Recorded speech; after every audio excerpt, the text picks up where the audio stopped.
Hello everybody out there in WC Replays land. This is an audio commentary by Wicked for your listening pleasure.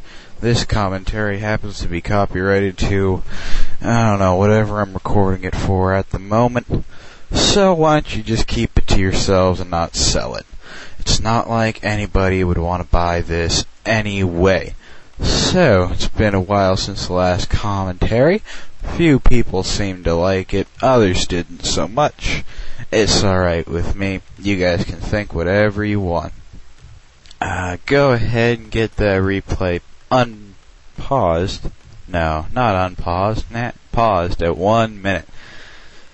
We have a game here that is by far one of the greatest games I've ever seen in my entire life. Yeah, that's a great game. Ha ha. It's got KOD Shriek versus MIN Cardinal. This was a match that was actually played in a real league. If you consider the WPL to be a real league, well then, what I just said would probably be true. Now, like I said, this game is one of the greatest things I've ever seen.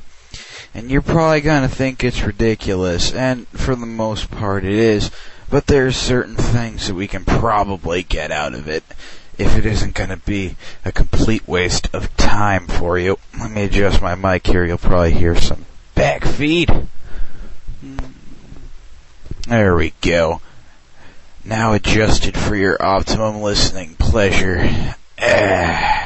So if you've got that replay paused at 1 minute, go ahead and unpause in 5, 4, 3, 2, 1, unpause. So, we have the map here of Lost Temple. Lost Temple's a great map for Human Mirror, as this game is. Well, it's not so much a great game, or a great map for Human Mirror, so much as a great map for human, period. Because of the fast expansion that everybody knows about. So we got hero choices for Shriek and Cardinal, being Mountain King and Archmage respectively. Now, why in God's name would Shriek go for the Mountain King first in Human Mirror? Well, I'll tell you why.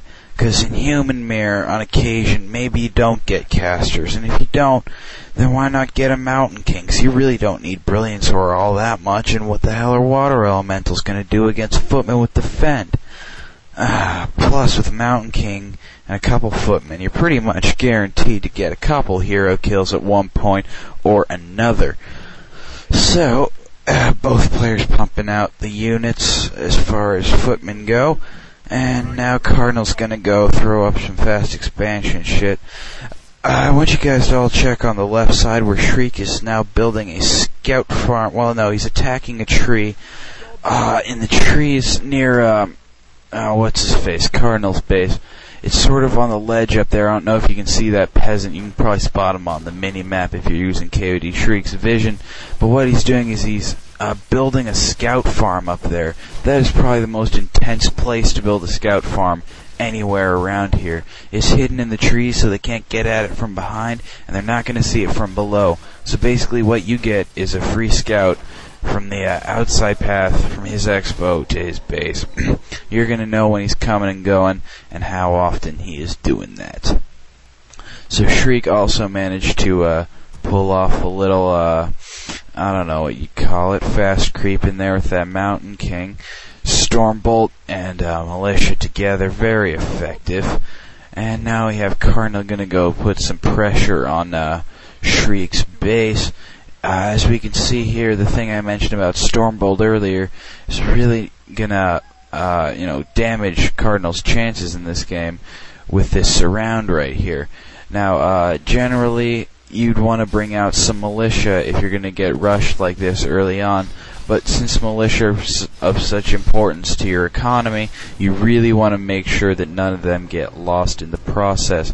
Now here you have Cardinal going to harass Shriek's expansion, And what he does is he does a typical 2 footman harass on the expansion. Footmen completely dominate peasants, so if you send 2 of them to a expansion like this, you can pretty much destroy it.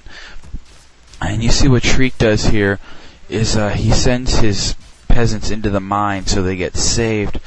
Fortunately, Cardinal's going to be able to notice this, and he's going to take out 1 or 2 peasants. I forget. Excuse me, I keep yawning the exact number. Now, I'm baffled as to why Shriek doesn't use Stormbolt here to get a surround off on these footmen, but we'll let him go because he's a go-so. Yeah, Shriek actually went to WCG and lost 1-2 against some guy, eliminated in like the first round. It was pretty intensely bad, but it's alright because we forgive him. Everybody likes the KOD Shriek. So we have Shriek and Cardinal creep in, and yeah, basically this is what humans best at, just creeping, running around, not doing nothing. And here we have another one of those guaranteed hero kills that you're likely to get with, I don't know, Stormbolt. And there he is, perfect surround and a escape from the Archmage, almost, but I'm pretty sure that Bolt will get him. And there's the dead Archmage kill that you so desperately want. It looks like that 36 point footman is going to probably get away. Now let me tell you about the virtues of scout farms. Scout farms are frickin' awesome, especially when you build them in that place that Shriek built one in. But even more so, or, well, not so much more so, but in a different way than the one that Shriek also built on the path from his base to Cardinals. You see, when you build one like that, it's not so much, scouting. Well, yeah, it is scouting. But the point of it is that if you're going to scout with that farm and your enemy comes along, it's going to take a long time for your opponent to destroy that. I mean, it's got 5 fortified armor, for God's sakes. It's a pretty intense thing to destroy. So basically what you get for your minimal farm costs of, I don't know, I'm pretty sure it's around 70 gold, 30 wood, something like that. What you get is not only will you know when your opponent's coming, you'll buy yourself another couple seconds, which can be incredibly crucial if you're getting rushed, say, early game. And here we have Shriek using his Wand of Lightning Shield to great effect to completely dominate some footmen and some militia, because you see, when you put that Lightning Shield on a footman and you put it in the right positioning, it's kind of like having level 2 immolation on a footman. Now, it's pretty intense. Now here we see Shriek building the second of what is to be many barracks in this matchup. And it doesn't look like, Shriek's particular harass there hasn't been all that effective, mostly because Cardinal is able to repair effectively, which is, of course, a valuable trait. Now we have Shriek running towards the fountain, and he's going to heal up, I do believe. But we'll also get to see a little bit of folly in that Shriek is going to hang around the fountain just a minute too long and probably get attacked by some creeps here. And here we have Cardinal checking shit out. Both players are manufacturing footmen like there's no tomorrow. Only difference is Shriek has now 4 barracks, so he's going to be able to get him a mite quicker. And you're seeing Shriek engage his opponent there, but it's actually probably not the best idea in the world, because now he's going to go try and get another Archmage kill for Cardinal. I apologize if I sound odd to you guys. I'm kind of losing my voice at the moment. Hopefully I'll find it soon. Not much use of an audio commentator without a good voice, eh? So, Shriek, once again, I've pointed out that he has 4 barracks. He also has an idle peasant for a second, but I do believe that he has other things on his mind. Shriek is using defend. Let me tell you something about defend, man. Defend rocks, especially... Well, not just especially. I mean, of course, especially it's good for taking out archers and riflemen, right? But what it's really good for, and you'll see Shriek use this to great effect, especially on this map, Lost Temple, is it's great for creeping, because, I mean, your footmen, they can completely dominate all those troll creeps. And even here, creeping out the center, I mean, the Null Warden, the Null Assassin, and the Null Poachers all do piercing damage, which means that your footmen are able to much more effectively creep. So yeah, it's most definitely worth that little extra gold that you have to pay to get it for the amount of damage it reduces. I mean, it's crazy. So now we see that Shriek has 4 expos up. Or no, not 4 expos, excuse me, 4 barracks is up, constantly pumping footmen. He's actually using some footmen and a couple peasants on the right side. He's going to go creep out, because with defend, his footmen can become super tanks, almost as good as his MK. He's actually sending much more footmen there too to assist in the building process. Now you see right there, over there on the scout farm, the point that I was making earlier. Cardinal is going over to Shriek's base to do a little whatever, but the point is, Shriek, for only a few gold, now knows that Cardinal's going to his base, and Cardinal's 6 footmen had to stop and try and destroy that farm first. Now, although Shriek was a little bit nearsighted in his planning and did not include enough farms to compensate for said indiscrepancies, he's building them right now, and everything should turn out fine.